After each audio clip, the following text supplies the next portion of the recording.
Want to attract more prosperity and good fortune into your home?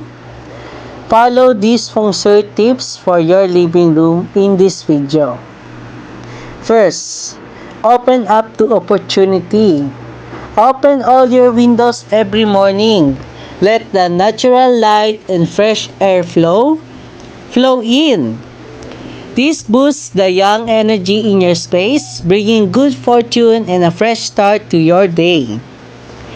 Second, master the sofa position. Your sofa should be in the commanding position. This means having a solid wall behind you while facing the main door.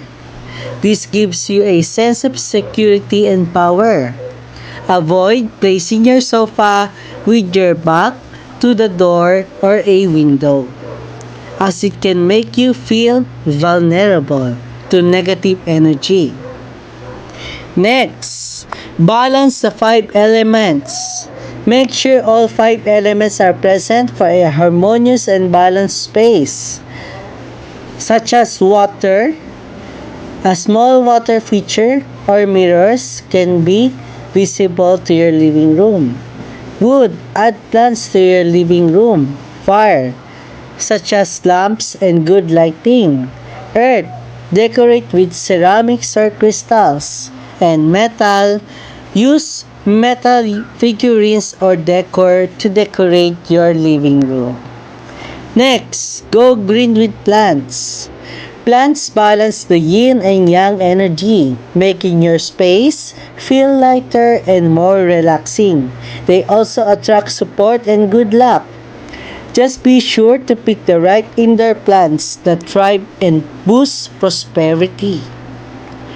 Last tip for today is choose lucky paintings. Select artwork and paintings that symbolizes harmony and abundance. Think of paintings with golden mountains, cranes, or 8 immortals, or Fukluksao. These give you support and windfall luck. Avoid ferocious beasts, too much intense yang energy, or abstract paintings that create unstable luck. Like, follow, and subscribe for more feng shui tips. Drop your questions in the comments below.